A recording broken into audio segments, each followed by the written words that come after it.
Welcome to this 9th presentation, the first annual Contemporary Thoughts on Servant Leadership Speakers, brought to you by Servant Leadership Theory and Practice, the Journal, and the Turner College's MSOL program. Dr. Ron King, retired Chief Executive Officer of the Pastoral Institute for nearly 30 years, was also the Interim Executive Director of Home for Widows from September 2015 through January 2016. He still works with this coalition to end homelessness in Columbus. Ron is a native of Georgia. He completed his master's and doctorate in counseling and psychology in Louisville, Kentucky. He is a diplomat in the American Association of Pastoral Counselors, an approved supervisor in the American Association of Marriage and Family Counseling, and is a certified executive coach. I've asked him to talk to us today about servant leadership in relation to various other leadership theories. And I will now turn it over to Ron. Thank you, sir.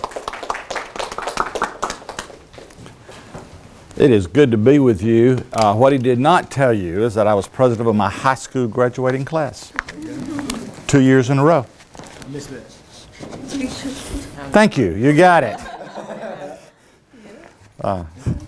He has to think about it.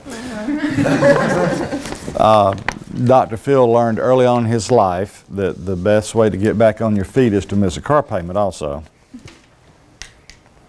Get back on your feet, miss a car payment. Thank you, a little drum roll. Okay, we're working on it here, yeah.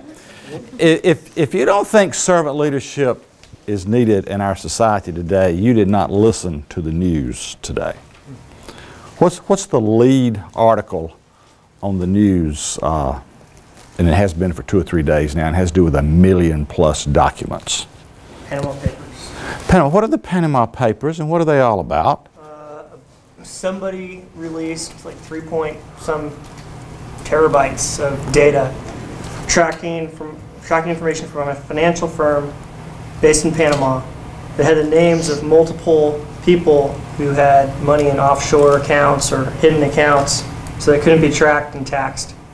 Do you remember any of those names of any of those people that had some of those? There were only a couple. President of Iceland. Well, and what happened to the president of Iceland, by the way? He resigned. Oh, because? Because something came out in the papers. I'm not sure what the details. Obviously, he probably had a lot of money. Obviously, and maybe was trying to hide it for some reason that wasn't necessarily something that people in the country would be particularly glad about or whatever. Anybody else remember any details about that?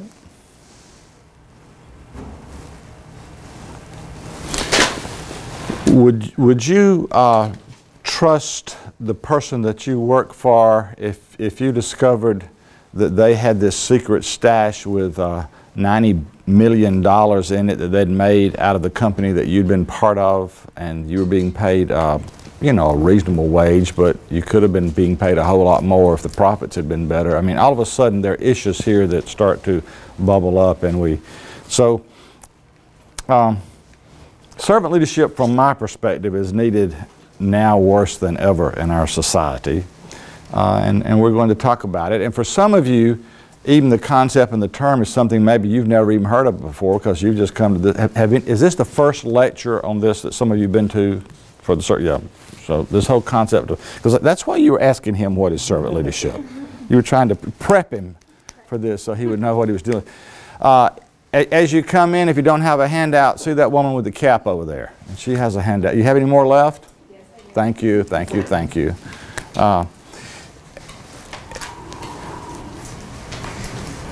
I grew up in and I'm following a little outline that you've got in front of you there. So you see that first quote. Would somebody read the quote at the top?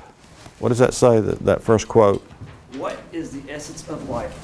Serve others and do good. Aristotle, 384 to 322 BC. Does anybody know who Aristotle is? Have you ever heard of Aristotle? Y'all do teach Aristotle here, don't you? In the philosophy course. Business school. But they've heard of Aristotle.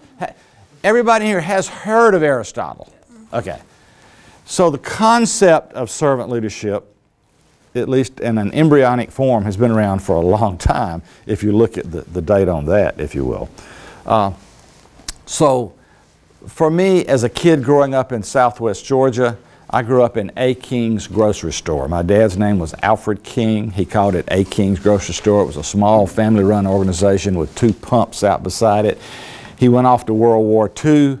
to fight the Germans. He learned to drive a tank up at Fort Knox. Swore he never wanted to go back to Fort Knox, the coldest place he'd ever been in his life. Back then, the tanks had those little openings and your head stuck up out the front when he drove it around. I'm saying that because there's one military guy here, he knows what I'm talking about.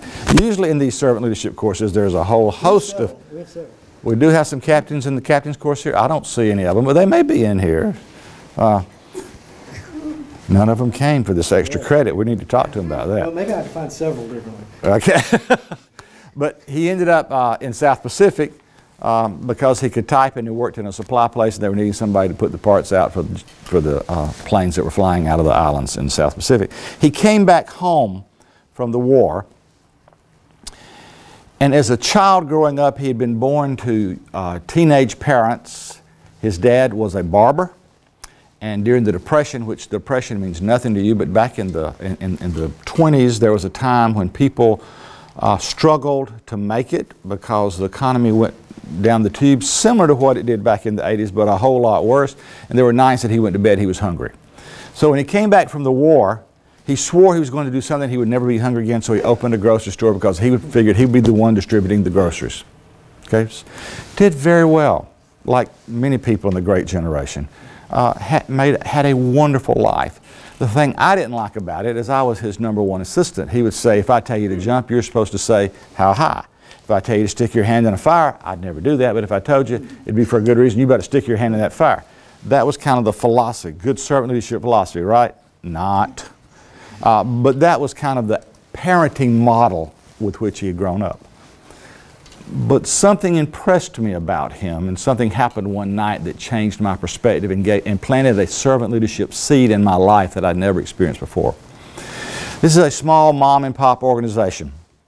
I'm the only child, so I am the designated stock the shelves every Wednesday when all the groceries come in, mop the floor every Saturday night, clean out the meat market, take care of the vegetables, the produce, and when a customer drives up outside to be pumped up with gas, you run out and I pump the gas. You didn't have to pump your own gas. And I pumped it for 17 to 19 cents a gallon. And I would buy you, I'd pump you $1 worth, because that's what most people, $1 to $5 worth. $5 would fill you up back then at that time. And then you know what I'd do? I would open the hood of your car, I would check your oil, I would check your radiator. I would even put air in your tires if you asked me to. And then I would wash your windshield, and all for $1. And I never got a tip that I remember in the process. And I'm really not that old, okay? I know that sounds really weird to you in the era of $1.50, $2.50 gas, but it really did. And sometimes the cheapest I ever saw it was probably 12.9 cents a gallon when we had gas wars. And I'm not making that up, that is for real. Okay, so every Saturday we had these families that came in with multiple children, and they would buy the groceries for a week. And we had big cardboard boxes back in the back. The groceries come, we'd go fill those up with cooking oil and sugar and flour and meat and beans, all the staples you need to feed a family of 3, 4, 5, 6, 7 for a week. If these were farmers, we did it on credit, and they paid when they sold their goods, and they paid off a 6 or 9 month bill at one time. If these were weekly wage earners, they would pay off with what they had, and they bought according to the money they had at that point. A regular group of people that we could just about plan on when they would show up and be there. One Saturday night, about 8 o'clock, and we were moving toward closing. Saturday night at 8 o'clock. I didn't even know you could date on Saturday night until I left home because I was working, like you work all the time. So he said, go get a couple of boxes for me. And I said, for what? He says, we need to put some things together for Lige and take them to him. I said, okay. Because Lige and his family had not come in. He had probably 4 or 5 children. And he tells me what to get. We got some cooking oil, we got sugar, we got flour, we got some meat out of the market, some beans, rice, other things. The stables to feed a family of children and parents for a week or so. And I said, Dad, why are we doing this? He says, it has rained all week. And Lige works in the pulpwood industry. Now, pulpwood is where you go out and you cut trees down, you put them on a truck, and you sell them to make paper out of it. And when it rains too much and the trucks can't go in and you can't cut and work, you don't get paid. So we put these two boxes together, we got in the car, we drove down the street a couple of miles, pulled up to this darkened house, and there weren't many lights on, and he didn't knock on the door. He says, just take the groceries and put them on the steps, put them on the porch, and we left. Never saw anybody. He said, they know we're here, they'll get them. Anyway, I got back in the car and I said, why are you doing it? I said, you didn't write any of that down. You're giving these groceries away. He said, son, Elijah's got 4 children that need to eat, and said he can't buy food this week. I said, why are you doing this? He said, son, it's the right thing to do. I would say to you, and I would say and would offer this definition of servant leadership on the front end of this conversation, that servant leadership in the 21st century is the right thing to do, and doing the right thing is what servant leadership is all about. Now, you've heard of Mother Teresa, and you've heard of other people like her. You've heard of Martin Luther King, and you've heard of others that we may put in this category of servant leaders who've changed the world. But have you ever heard of a woman named Marva Collins? Good. Well, who said that? The nursing instructor here said that. I'm impressed. Well, I have an undergraduate degree. Okay, well, that's good. That's good. That's good. Do you know anything about Marva Collins? Because she's a story worth knowing. Do you know? Have you ever heard of Marva Collins? School teacher. School teacher. Good. Did she start on school? She did start. In fact, there was a movie made about her life, and some of you perhaps have seen the movie. You just don't remember that it was the name Marva Collins. There was a book written about her called Ordinary Children, Extraordinary Teachers. She lived in, and I won't say which city, it was either Chicago or Detroit or Washington or New York, and I'm not going to say which one, I'm just saying it was a large urban, and she was not happy with the experience that her big city school experience for her 2 children. She took $5,000, that was a lot of money at that point for her, out of her retirement account because she believed that her 2 children and other children deserved a better education than they were receiving. She began teaching students in her own home who were falling behind or were seen as behavioral problems in the school system or labeled as unteachable. She had a vision of what was possible. She believed low-income African-American children deserved a world-class education, and she was committed to providing this for them. And she started this and did this on her own because she wanted to see something different being done. And her passion for serving these students who were not being served by anyone else, her commitment to empowering them have literally changed the world for thousands of children over the years. Her students have become doctors and lawyers and business university professors and teachers and individuals with dreams and visions. She began her school with a vision of what was possible, and she became one of the most influential educational activists of the 20th century. She believed every child deserved a quality education and that there were no obstacles that could not be overcome. In 2004, she received the National Humanities Award from President Bush for her lifelong accomplishments that literally changed the face of education. In her life, we see her commitment to empowering others and the changes this has made for so many lives over so many years. She is but one example of one person who saw something that was not right. She had a vision of what was possible, and then she empowered herself and others, and she taught a cadre of other teachers her perspective. And this philosophy that she's developed has literally changed a lot of inner city schools across America. So you got A. King's grocery store, you got the Marva Collins store, and then you've got the W.C. Bradley Company. Welcome. Would you see the woman with the cap on? And she's going to give you a handout. And we're glad you're here. And if you'll write the definition to servant leadership as you come in, that will be good. No, I'm kidding, I'm kidding, I'm kidding, I'm kidding. Come on down. Does anybody ever heard of the W.C. Bradley Company? Okay, do we know? Oh, we're going to run out of handouts. I see it already, but I've got more. But we are? I've got more. I got 1, 2, here 3 more. They're not there. You want me to make more? No, I think we're good. Would you pass that back to her? Thank you. If others come in. What do you know about the W.C. Bradley Company? Anybody? What do you know about the W.C. Bradley Company? It's very, servant leadership based. It's very servant leadership based. Do you know what they sell? Do you have any idea what they sell? Real estate. They sell real estate. That is one of their divisions. Have you ever heard of a place called Maple Ridge? Mm-hmm. You ever heard of a place called the Eagle Phoenix Condominiums down on the river? In fact, they own most of what's down on the river. They own all of Brookstone, if you know where Brookstone is out there. Back in the Depression, mentioned in the Depression, Granddaddy had a little money, so he bought all of North Columbus for 50 cents an acre.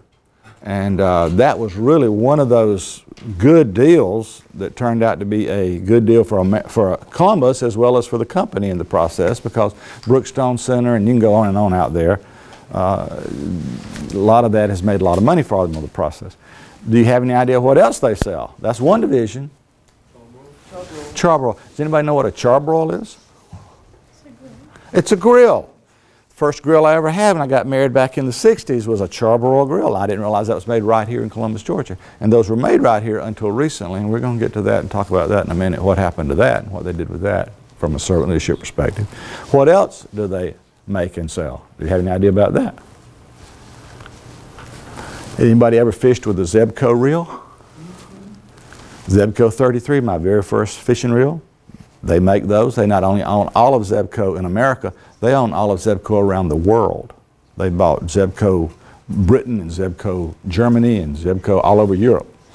And they're now going international with their grill sales to Brazil and to China and to Mexico and to Canada, so it's no longer just America. They have the first non-family member who's the CEO.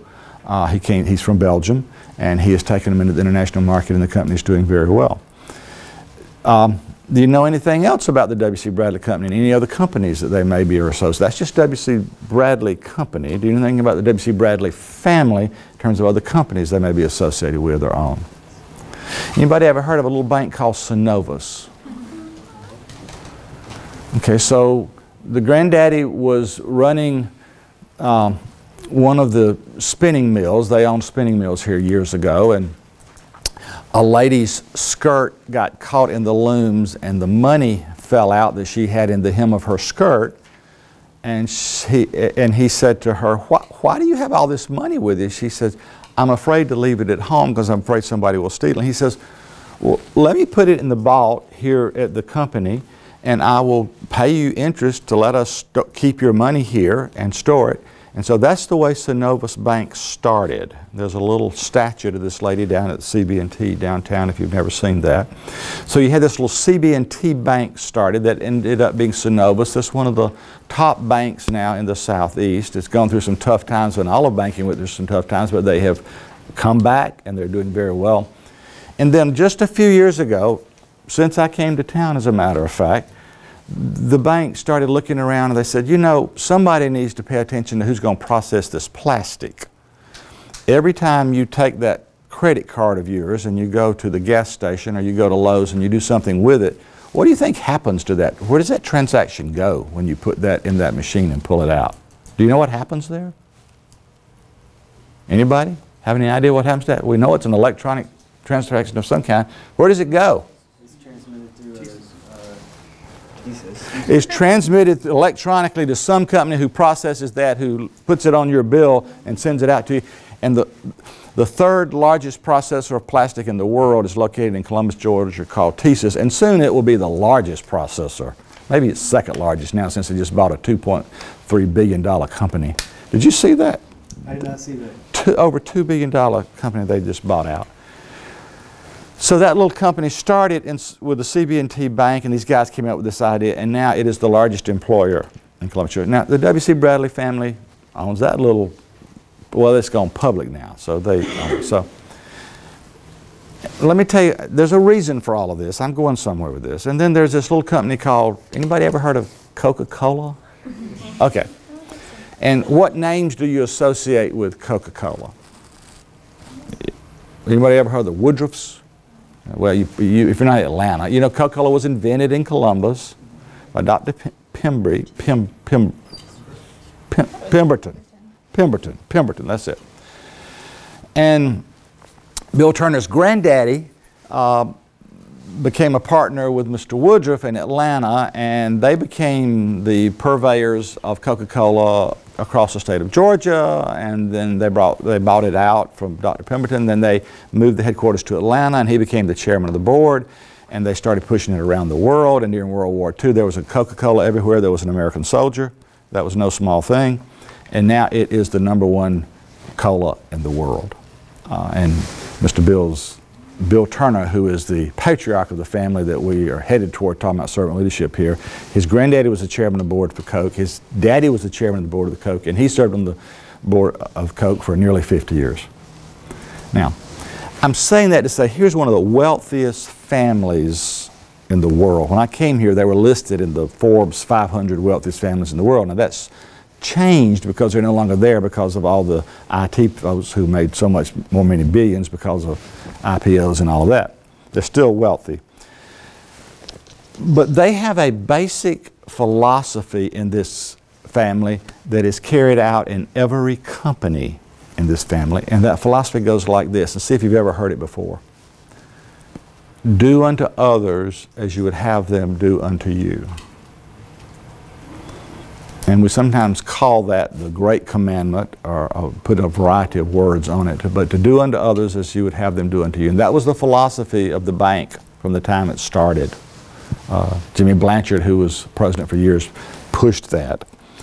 And they have developed a leadership program that for years in these organizations has taught this concept of servant leadership and how we're working to empower others, and it's not about what we get as much as it is about what we give back. There's no bank in America that's done more for a community than Columbus Bank and Trust and Synovus, and wherever they're located, they give back to the community in significant ways. Mr. Bill wrote a little book, and somebody I'm sure has mentioned that book to this class. Most of them have probably read it. And some of you, I hope, have read that book. If you're not, it's worth reading, and it'll give you a snapshot of this. And the organization I came to work with, the Pastoral Institute, which is a counseling and education center here in the town, Mr. Bill helped start this, and he was the chairman of the board for a number of years. And he felt like this whole concept of servant leadership was so important that he took several $1 million of his money and established a servant leadership program at Columbus State University, at Georgia Tech, at the University of Georgia, at LaGrange College, at Andrew College, and I'm leaving one out, but I can't remember it. And so as a way of planting seeds, because he thinks this concept is so important, and a way of having an influence, a positive influence in the world at this point. So when Walmart came to W.C. Bradley and said to them, because servant leadership we think works when things go well, but does it work when things get tough? Walmart came to them and said, we're willing to pay this for your grills. Now, they've been making grills in Columbus, Georgia since the early 50s, the largest manufacturer of grills in the world. And when Walmart said, this is what we will pay you, they looked at their profit margin and they realized they could not continue to make those grills in Columbus, Georgia and make money. They would lose money to continue to produce those grills here in Columbus, Georgia. So they, 2 years in advance, before the deadline was coming, they told all of the, and they brought in all kind of consultants from the business world to consult with them. The consultant says, don't tell your employees what you're going to do. Just set up what you're going to do in China. Work out all of your details, because the grills can be made in China for a price and you can assure the quality in this way and all of this. But don't tell your employees, because the quality will go down here and people will get all anxious and things won't work well. They didn't take that advice. 2 years in advance, they said, here's what's going to happen. Here's what we're going to have to do, and here's the reason we're going to do it, but here's our commitment to you. There were almost 700 employees involved in this thing at that point. They said, we are committed to making sure that every one of you has a job you want, has a retirement plan you want, or has an educational plan that you want to go out and get a job. And we will work with you over the next 2 years to make sure those things come as we begin to downsize and began to move our operations off. And so for 2 years they did that. The quality of the grills never went down. It continued to go up. There was a celebration when it was over. There was one gentleman that they had a hard time placing him, but one of Mr. Bill's sons, who was the HR person at that point, worked for months to get this person employed, and they finally found the right place for him. They got him there, and the last person was employed out of the people who were losing their jobs. To me, that is the face of servant leadership, doing unto others as you would have them do unto you. All right, I'm going to stop for a minute because I can just keep talking, and y'all are acting like you're interested, so this is pretty good. Well, most of you are. Now, you know you cannot not communicate, and you're listening very well. Questions or comments up to this point about any of this? I'm kind of putting servant leadership in the context of what I know here in Columbus, Georgia to some degree, and in my life. So yes, I see that hand. Yes, ma'am. What if you always do unto others and you try to do the right thing, and yet you just start to believe in the workplace, it just doesn't get you anywhere, and the other people that do the wrong are just being promoted ahead of you? How do you deal with that? That's a great question. How would you answer that, folks? Anybody experienced that, and how did you deal with that? You're trying to do the right thing, but others who seem not to be doing the right thing are getting promoted. How do you deal with that? Better employer is all I know. Say what? Find a better employer? Well, that's certainly start working on your resume, and but you don't want to. It's easier to get a job when you've got a job, so don't quit before you have, that's, yeah. So finding a place that maybe shares your values at that point. That's one observation. What else would you say would be an observation?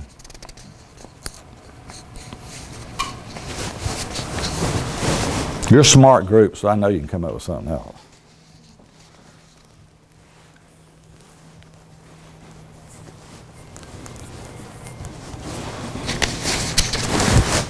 Well, Aside from leading, I guess you could try to change the culture, meaning that it's a big undertaking, though. It's easy for me to sit here and say I don't know what to do, but maybe talk to the people that are promoting those people. And sometimes in an organization you find that they ask for certain things and then they reward other things. So, if you can bring that to light, like I said, big undertaking. So, maybe find a new employer, but depending on the situation, you could try to change the culture of the organization or what's being rewarded. On your evaluation, or you could ask for an evaluation and ask them, I see what I'm doing, it's not taking me where I want to go. So use the evaluation process to figure out how you could improve, and that's good. Yeah, these are all. I just want the rest of you to know this row is doing great, responding to this. Now from there on back, y'all want to add anything back there? I know.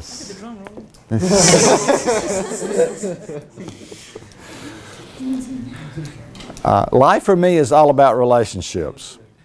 And to figure out how you can have a relationship with your supervisor or with other people in the organization that will allow you to find out what is valued and how you can respond to what's valued would be one way. And then if the organization is not in a position where it will change and is not treating people fairly, which is implicit in what you are saying, then you may need to be looking for other options in terms of that process.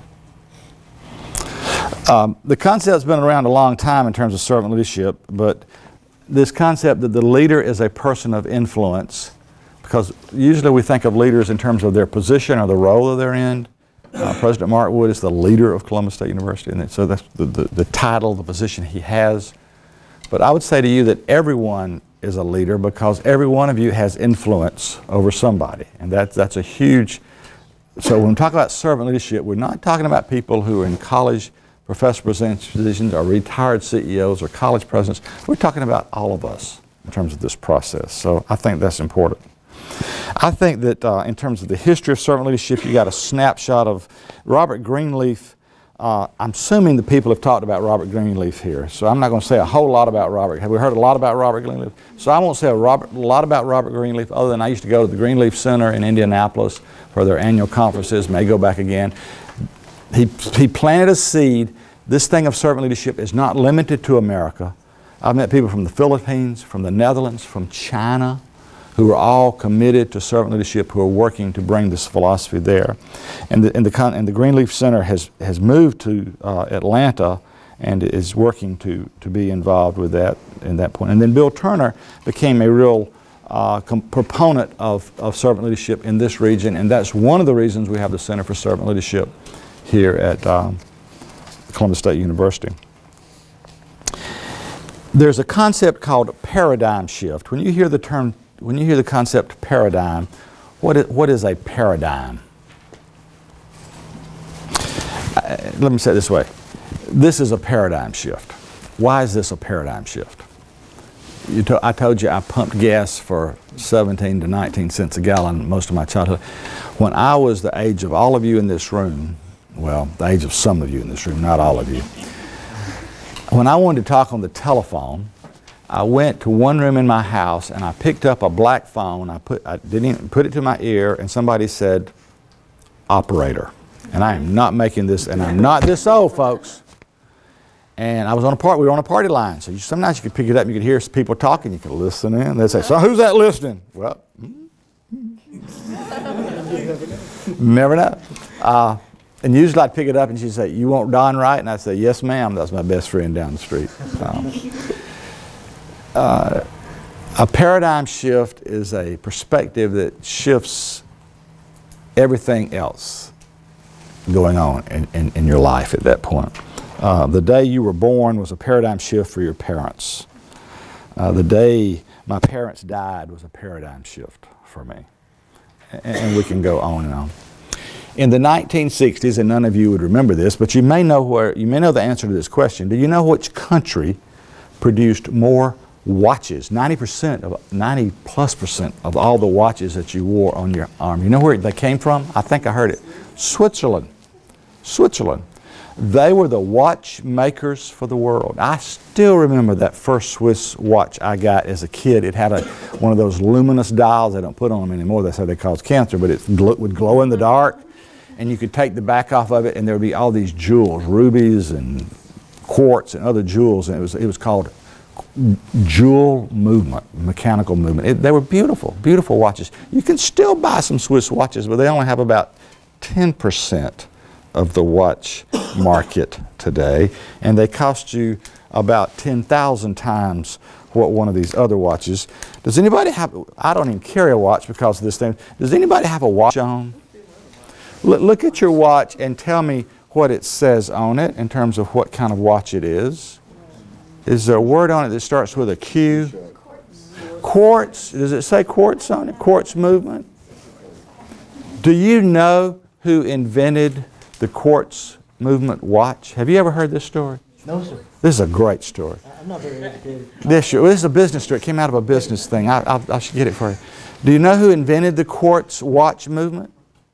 Who discovered it?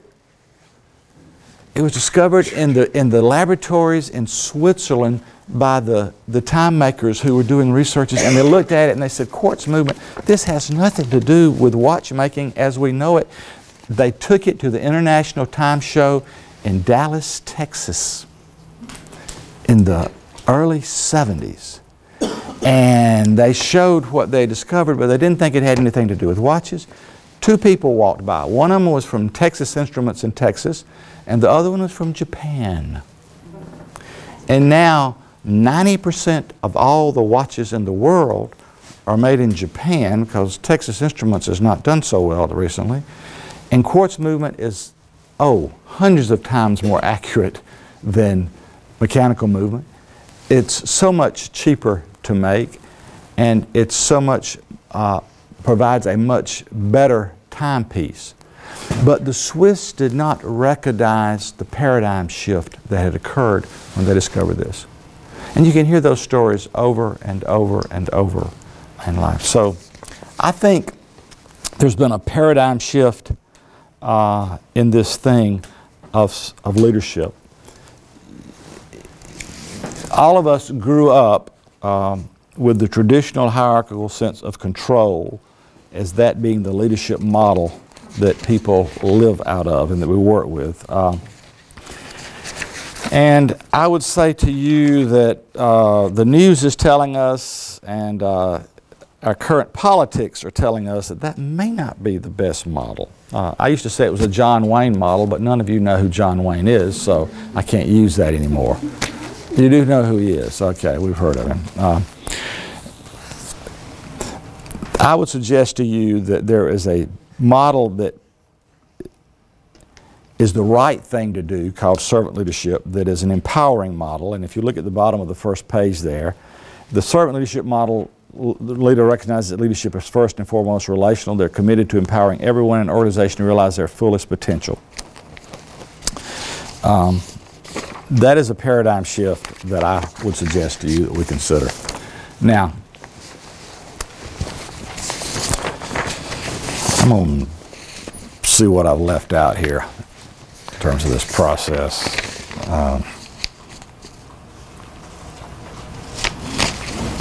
Have any of you ever worked for a traditional authoritarian boss who managed through intimidation and power and I'm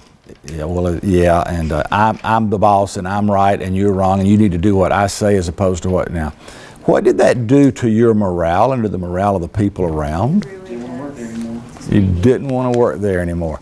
And I will say to you, because you're not a millennial, but most of the people in here are millennials, that model of leadership does not compute with my millennial-aged children.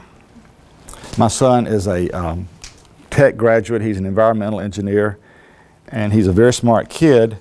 And I look at him and I think, you know, and he works in a company that works to empower them and to have them be their own bosses, basically. He doesn't have a boss. He has someone who he, if he has a question or has a need, he can look to their head of the department. But this head of the department says, here's the project, take care of it. Now, if he doesn't follow through and do the project in a timely fashion in the way it needs to be done, perhaps he would hear. But as a millennial, and he may not go to work at 8 o'clock in the morning and go home at 5 o'clock in the afternoon either. In fact, he may come to visit us, say for Easter, and on Sunday afternoon, he's sitting at the computer for 2 or 3 hours finishing up what's due the next morning. It's just a different world at this point. And if there's an authoritarian boss who says, you know, we're supposed to work from 8 to 5 and you need to get it done during these hours, and that's not the most creative, constructive time, because we all have our cyclothymic cycles, and there are times that's a 50-cent word. I want you to know I've got a PhD. Psychology word. It's a cyclothymic word, yes. There are times during the day that you're most productive. When I was your age, it was from 11 at night to 2 in the morning. I mean, I could get more done in those 4 hours than I could any other time. Now it's from about 6:30 in the morning to about 10:30 in the morning, which I never got up at 6:30 in the morning when I was your age. You know, 10:30 was about maybe when I got up. But I've changed my energy flow, that ebb and flow that we all live with. And when we get to this thing of characteristics, that self-awareness of that is really important for the leaders to know where that is for you. So you've seen the inverted pyramid where the CEO was at the top served and he's now at the bottom and he's serving everyone else in the process. So you know that. So the last thing I'd say about that in terms of the difference of the two is servant leadership is first and foremost for me relational, that it's all about relationships. Now, you've got 3 definitions on here, and we talk about defining servant leadership over and over, but everybody, I think, has to come up with their own definition of servant leadership. I heard you giving one earlier to him. Do you remember what you said? Because it was. I never said one. I think you said one that was really. Oh, that's right. He said one back, and he's not even taking the course. Right. Mm-hmm. So, do you remember what you said in front of all these people? I remember what you said. If you want me to say it, I'm attributing it to you because it is what you said. Yeah. You said that you believed servant leadership was meeting the needs of your people, and then they are more inclined to. What did you say? Meet the needs of the You help organization. other people and hopefully they return the favor. Okay, so it's meeting the needs of other people, and then in the process that meets the needs of the organization, so they can meet the needs of the organization. They become more committed to the organization. Yeah, and I love the word empowering people. To me, that's part of what I hear you saying, and that I'm pushing that in there to say. By meeting the needs, you're working to empower these people to be and to produce and to provide their best work, because you're working to empower them in the process. Yeah. What else would you add to that in terms of a definition for that? Anybody want to? And there are 3 definitions on this page that I hope you are looking at while we're talking about it here. Full potential. Helping people realize their full potential. So growth, this whole thing of growth is important. I spent about a year, and the last 3 lines at the bottom of that page are the results of that year of thinking and wrestling and trying to come up with a definition of what servant leadership would be for me and how I would say it. And I tried to make it simple so that people could remember it and carry it with them. It's not all inclusive. I don't know if there can ever be an all-inclusive definition of this thing. But I like Jim Lobb. And Jim Lobb is somebody you need to know about. He teaches in a university in Florida. He's probably done more research on the effects of servant leadership in corporate America than anybody else in America at the present time. And he does a lot of good work. But I like to say that servant leadership, and here's an important part, is a lifelong journey. It's not an experience, it's a process. You don't ever get there. You're working to get there your entire life. That includes the discovery of oneself, a desire to serve others, and a commitment to lead. Now, there's nothing in there about empowerment and all that other, but if the person has a desire to serve others, then that's implicit in that. And so that's what I'm living with. I would say to you that I would encourage you to write your own definition of what servant leadership is for you, and to work that out in terms of the process. So here's what I want to do for the rest of our time that we have left here. And this will be a little more inclusive. We have handouts that are going to be given out at this point, and my handout associate is in the back, and she's passing those out to you right now as we speak. So we don't have chalk up here. Oh, we do have something. Here we go. We have boards. Here we go. We got boards. Okay. I need you to tell me, take the word servant off of this. If we're going to write a book about leadership, and we're going to write 10 chapters in this book,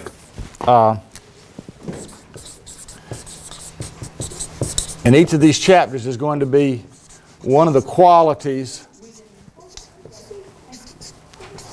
that we think a leader would have, I'd like to know what you think would be the chapter you would want to write that's important that be written in this book. So this is a book on leadership and what's needed in our society at this point in terms of leaders.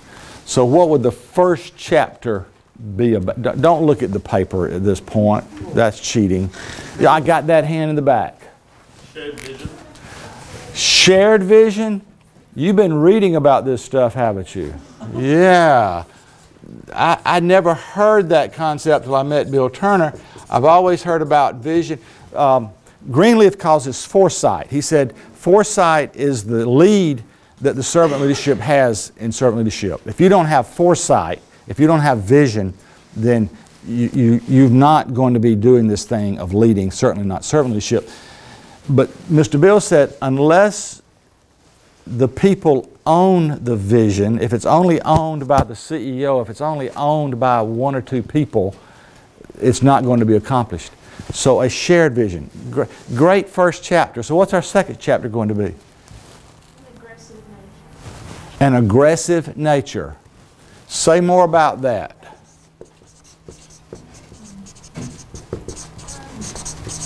I don't know like that. I mean, most of our granddaddies have always been aggressive, and even the ones you can say weren't good, they just a whole bunch of people that were just, I don't know, aggressive about getting what they want. Well, we certainly are meeting that quality with one of our candidates for president at the present time. He certainly is aggressive, if that's what we need. I'm not sure. I'm going to let you write that chapter because I'm not sure I can write that chapter, but aggressive nature. Maybe another way to say an aggressive nature is like a passion, like a tenacity. Passion. Oh, okay, all right. And what was the other word we heard in there? Tenacity. Okay, if I spell a word wrong, I'm going to say to you it's a small mind that can only spell a word one way, okay? My mother taught third grade. She taught for 43 years, and she said she should have taught me in the third grade because I don't know how to spell, she says. It's her problem, not mine. I'm only allowed, I want 10 different ones at this point. I'll come back if I don't get 7 more.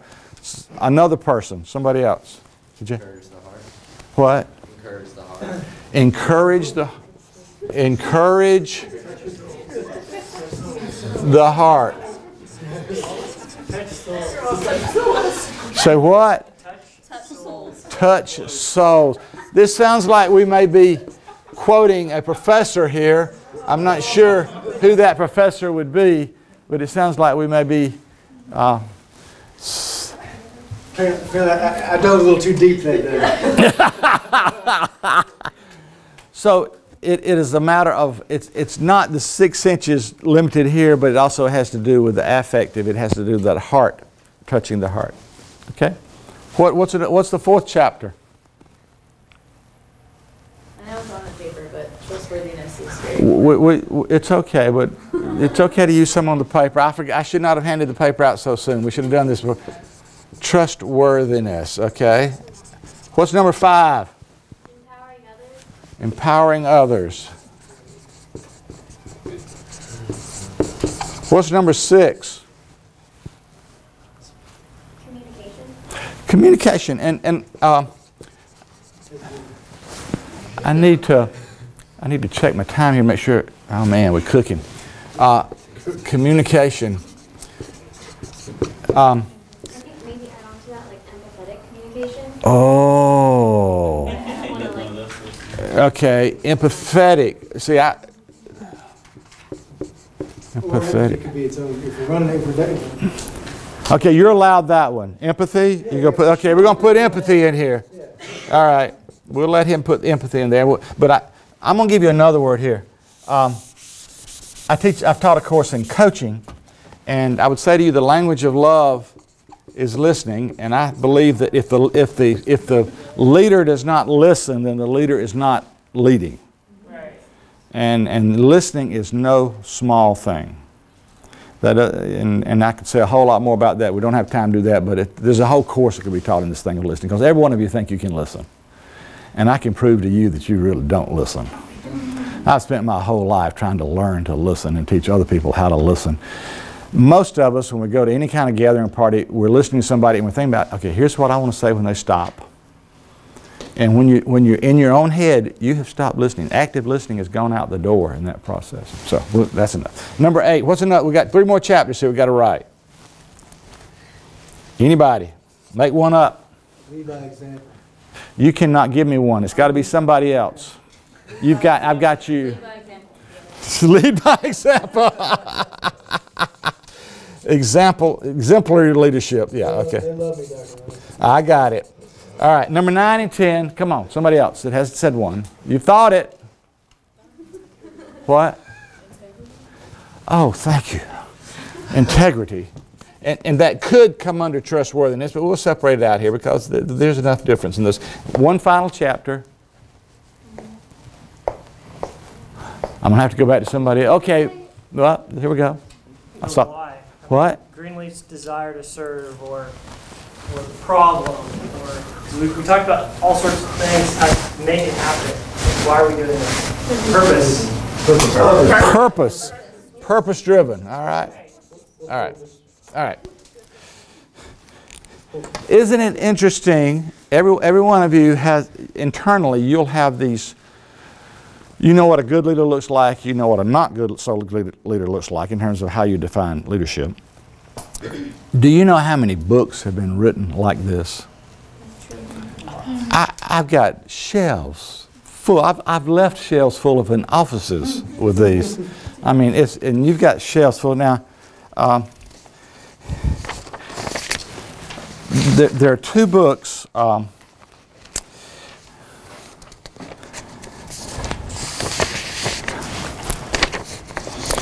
me get to. I want to get here. Okay, Warren. Has anybody ever heard of Warren Bennis on becoming a leader? Bennis. That's one of those, if you're in business school, you probably have heard of Warren Business. And he suggests that there are, his leadership traits are 4, and these you'll see these written in lots of areas and in lots of places. Vision, inspiration, empathy, and trustworthiness. Vision, inspiration, empathy, and trustworthiness. Those are not what is written on your sheet there. And then some of you have heard of a man named Stephen Covey and the 7 Habits of Highly Effective People. Covey and a man named Ken Blanchard have figured out how to become multimillionaires off of writing about this stuff. There is a 7 habits of highly effective teens. There are 7 habits of highly effective families. There are 7, I mean, I can go on and on. Blanchard has written a book called Lead Like Jesus. I don't know if you're familiar with that. He's got a whole packet series, training the whole 9 yards. He came to town, spoke 1 year on that, and it was good. But he's the man who wrote The 1 Minute Manager, made his bazillion off The 1 Minute Manager, which is still a bestseller in the business world. And they all have their list of what. But then there's a man named James Autry, who's the president of the Meredith Corporation. He's authored 7 or more books now on leadership. And he talks about the 5 qualities that are needed in a leader are authenticity, vulnerability, acceptance, presence, and usefulness. You're seeing some different shading, if you will, about what the qualities would look like. We can go to the Greenleaf Center and Larry Spears, who edited and wrote all kind of books on leadership, and he's got 10 qualities. If you've read Mr. Bill's book, you realize that he's got 4 qualities that he writes in there. And then, let's hope this one's going to write. You see 4 qualities listed on a piece of paper at the top of your page there. This is taken out of all of the, I think this is the essence of any leadership, and it has to be the essence of the servant leader in terms of eventually, when I write trustworthiness up here, what does that mean to you? There's a man named Parker Palmer who's one of my favorite gurus, and we had him come to town and speak a few years ago. He's written all kind of books, and one of them's called Leading from Within. When we put together the training program, or the leadership program for Synovus 20-something years ago, one huge component, working with the Leadership Institute, see that's not what it's called, out of North Carolina, whatever they're called, they put together a whole testing series of self-awareness for every leader to discover about themselves, what their leadership styles were, who they were in their personality, whether they were introverts, whether they were extroverts, how they processed information, what relationship skills they saw, what kind of visionary they were. And then they spent time testing all these people, and they'd bring a bunch of us up like me, and we'd spend a half a day with all of it, and we gave them feedback. So when they walked out of this week-long training, they had in the equivalent of about 5 years worth of therapy in terms of self-awareness of who they were and why they did things the way they did in terms of the process. So this whole thing of self-awareness is critical when it comes to this thing of being a leader at that point. And then when I put this other one up here, James Autry and Bill Turner taught me about this. I never heard the word love used in the business world until I met James Autry and Bill Turner, and they started saying, bottom line, if you can't learn to love people and let that be part of how you relate to people, and let that be the foundation where you have some empathy for what's going on, then you can never be the kind of leader. The organization is never going to be where you want it to be in terms of its fullness. And the last is this thing of vision. And do you remember what Greenleaf called that? He didn't use the word vision, he used another word.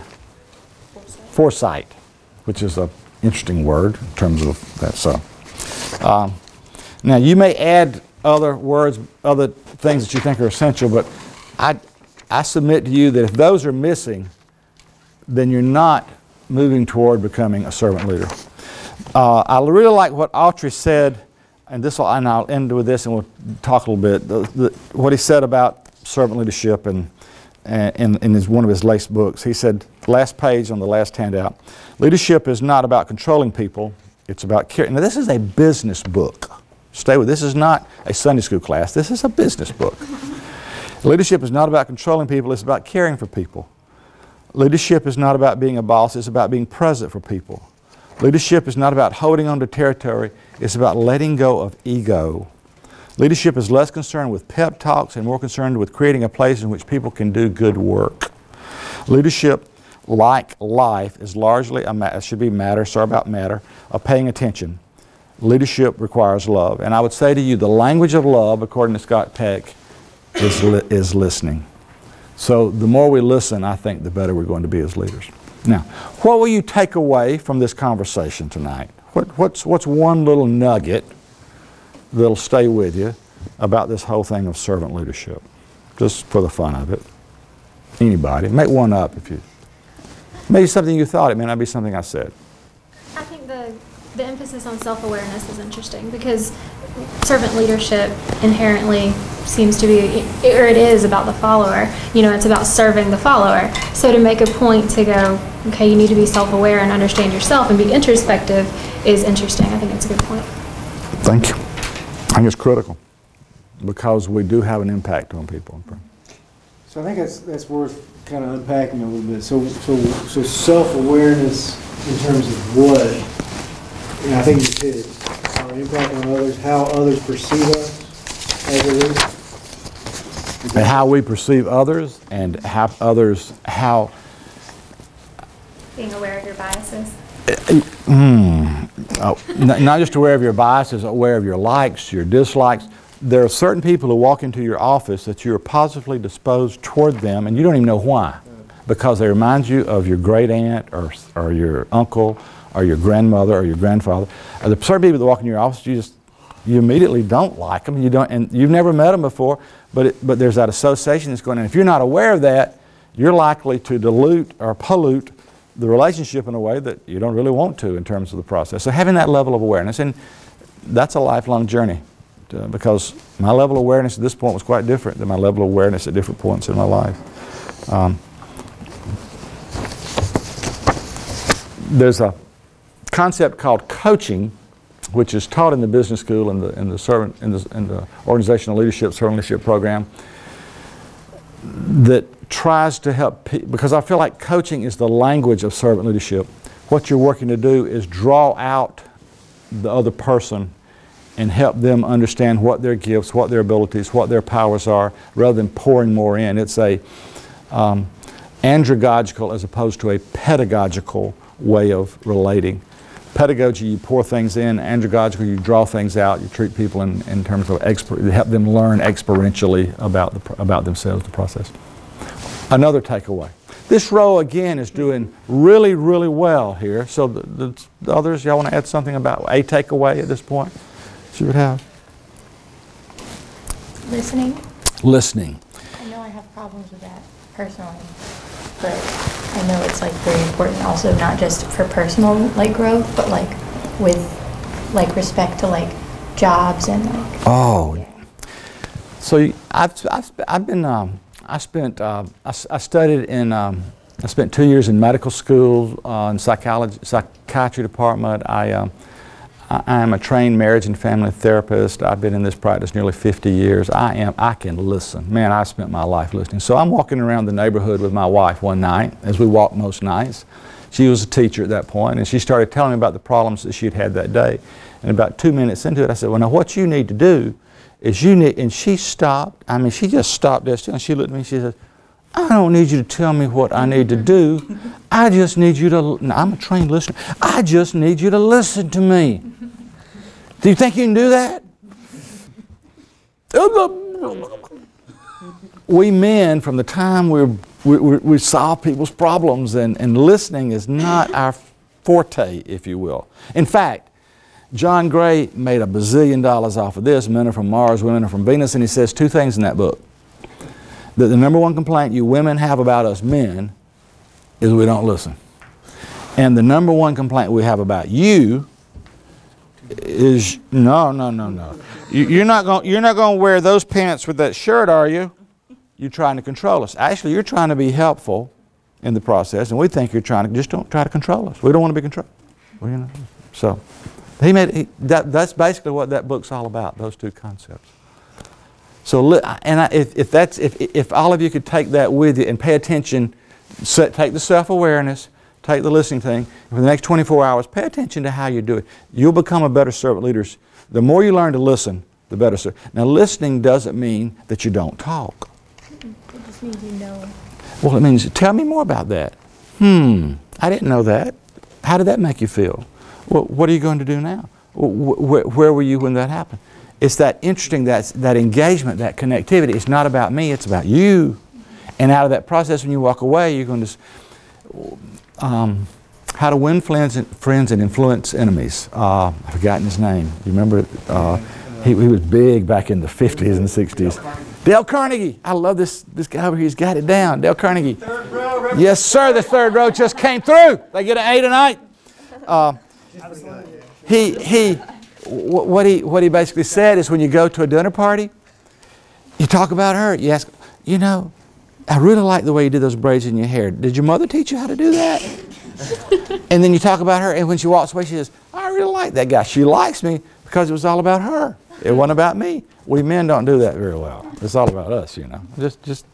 So listening. You got two of these and one of these. Something there.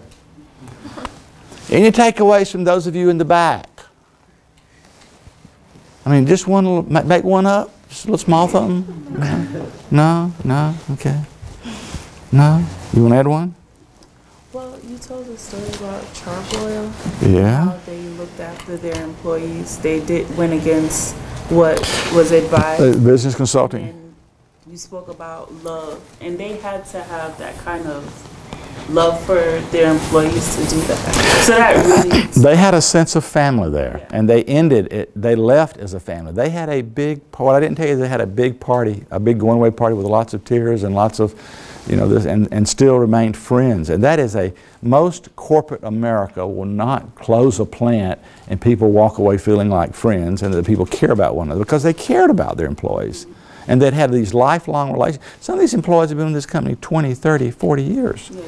Yeah, and they'd started out working almost as teenagers and still weren't eligible for Social Security, and, you know, need to keep on working, help them find something. So, thank you.